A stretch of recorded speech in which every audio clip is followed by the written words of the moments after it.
Hey folks, I'm James, and I run Rattlecan Guitar Restoration. It's a hobby. It's not a business. It is a cost center, if you ask my wife/accountant. But for some reason, you guys want to see my shop, so let's take a look.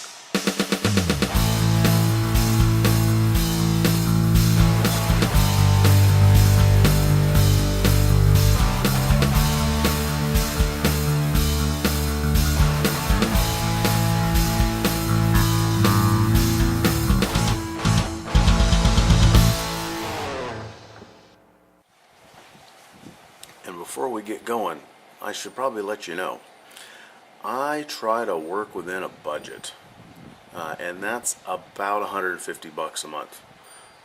And that includes tools, and that includes tuition at a guitar building class that I'm taking.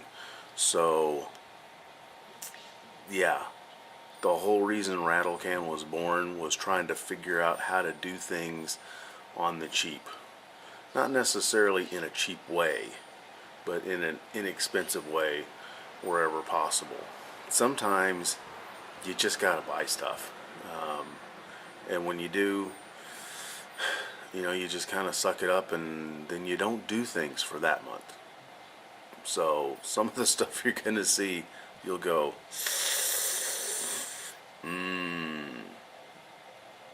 but that's kind of what we got to work with.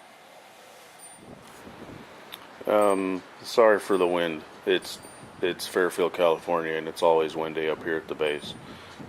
This is where everything is. I have half a garage. Actually, I guess if you look at it there, I don't even have half a garage. But that's where everything is located. This is my my mess producing corner. I've tried to locate it as close to the front of the garage so that I can pull it out onto the driveway and keep the mess outside as much as I can. I've got a sanding station. Right now I'm doing some wire brush work on a vise, a Wilton vise that I picked up at a junkyard for like 20 bucks. This is also where my Go Bar deck is located. Scratch built, and the you can see my fancy table. I got 8 cat litter boxes, and that's what I use. And then also located in this area is my my bandsaw. That was a thrift shop find. I think I paid 80 bucks for that. And then the monstrosity that is my drill press at the moment. All with the exception of that vise. This is stuff that was all found at a thrift store, and it works barely. We move forward in the garage a little bit, and you can see my monitor stand slash chemical cabinet. This was actually a garden, an outdoor garden storage unit that I kind of acquired. I got no problem picking stuff up off the curb. Shop vac, again, thrift shop find. Sound system, which you can see on the bottom there, a thrift shop find. Almost all of that stuff is all secondhand, used, as cheap as we can be. Kind of tucked back here in the corner, that's an old wine rack that I use to store clamps and necks, and at the moment it's got an A-style mandolin top and bottom clamp down to kind of keep it, hopefully help it keep its shape until I can get the thing put back together. The drawers were all going to be thrown away, and those are now in storage. And back in the back there, I keep guitar cases and keyboard boxes, and then of course you got to have a place to put your bandsaw blades. Back in this corner, you've got probably the greatest piece of equipment I have, which of course the GK Gold Line base refrigerator, of which I keep an assortment of beverages. So if you're ever in the area, feel free to drop by. and then the toolbox, and I hate that I tried to scrounge for a secondhand toolbox and just wasn't coming up with anything, and so that's one of my unfortunate purchases, but we'll deal with it. Router, circular saw, jigsaws, all secondhand in the bottom there, and then we come up to like the first set of pegboard. This is the one that you usually see in the videos from the main camera, and that's just strapping up on the wall and pegboard from the local hardware store. I'm not allowed to do anything irreversible to this house because it's not mine, it belongs to the government. So I just put the strapping over studs. You can see how my drywall is finished. So when it's time to leave, all of that will come down, and then we just put a little mud over the holes, and then everybody is hopefully reasonably happy. Now this is the other side of the pegboard that you usually don't see, but this has got the same type of thing. It's strapping on the wall and just pegboard and just an assortment of straight edges and measuring devices and clamps and whatnot. Lots of stuff picked up at thrift shops, yard sales, side of the road type of stuff, stuff that's repurposed. My clamps down at the bottom, thrift store find.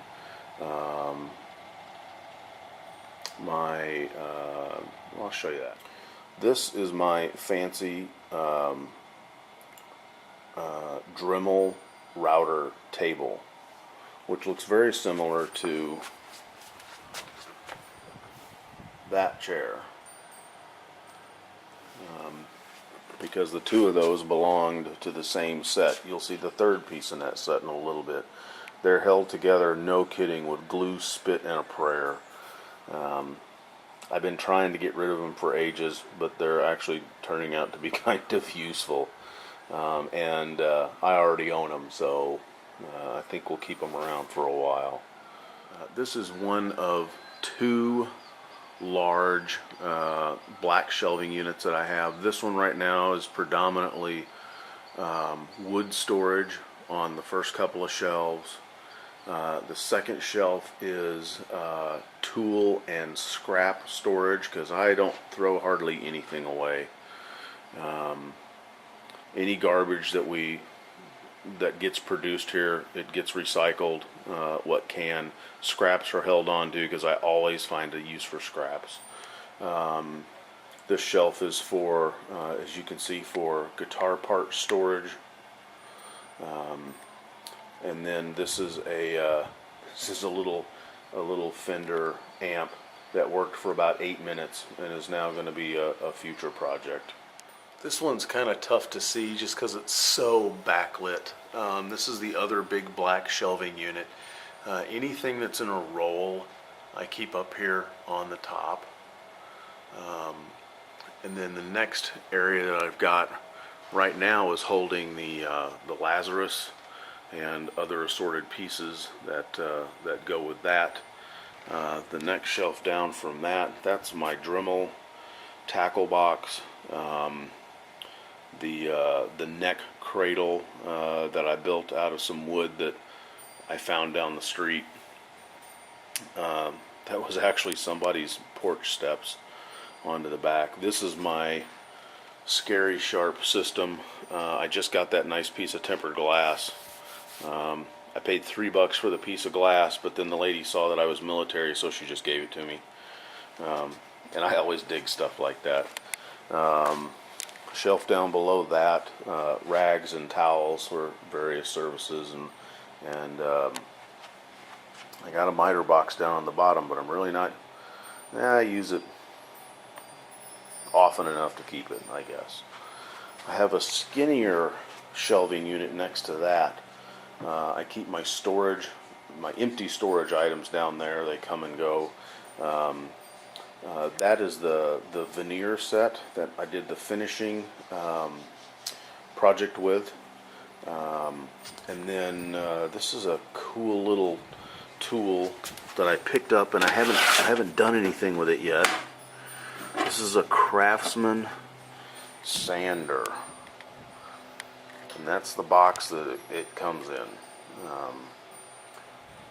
I think it ended up being half price, so I think I paid $4 for that.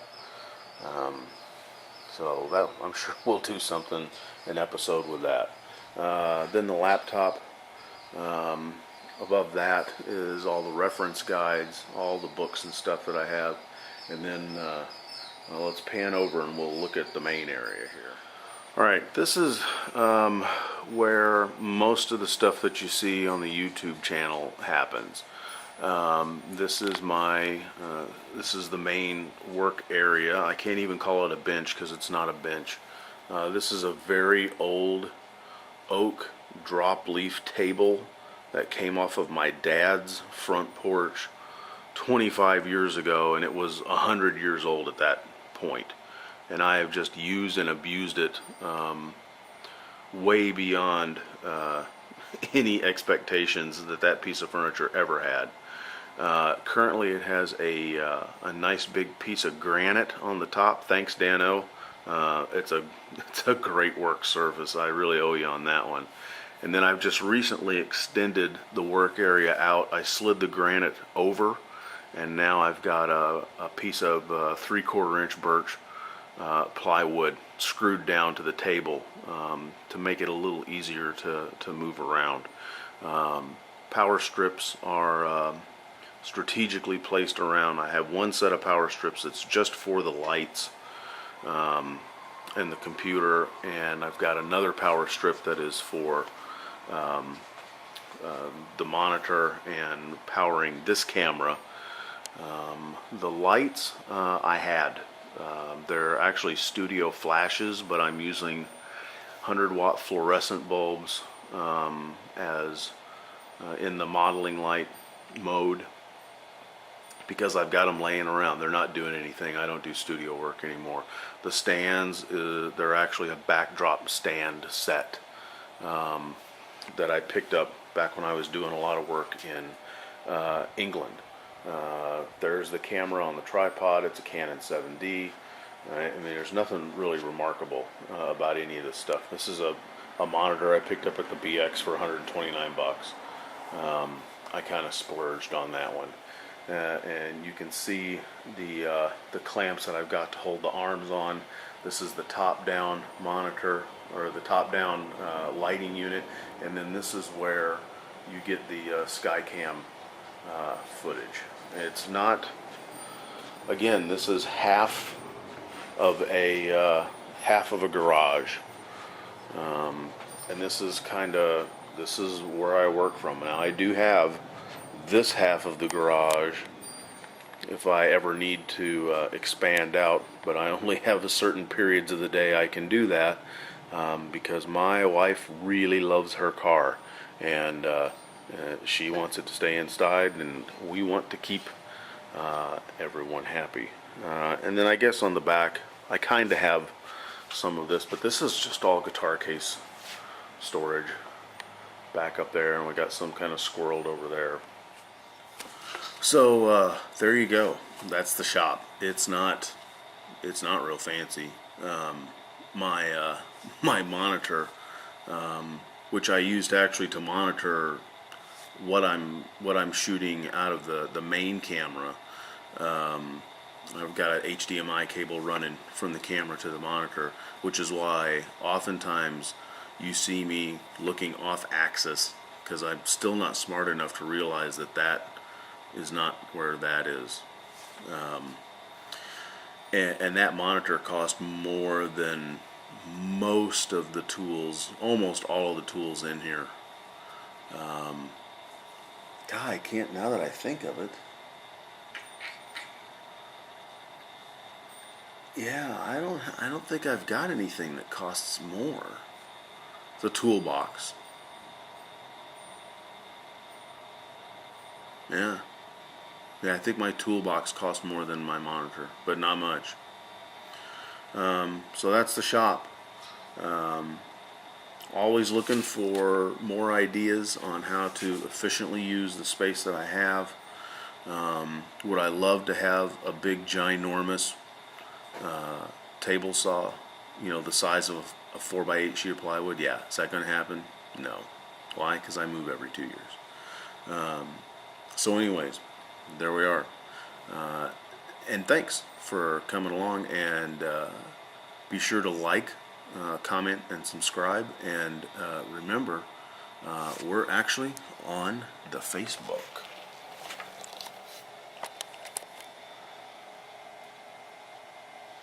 So come on over there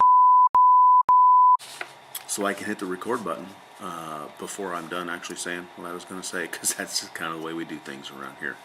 Hey, thanks for walking around the shop with me, and hope to hear from you soon. Cheers.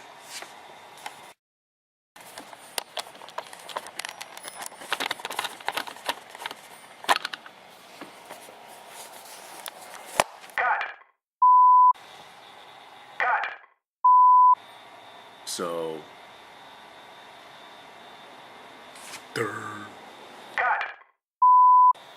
a hobby of amazing time consumerism. That's not even a word.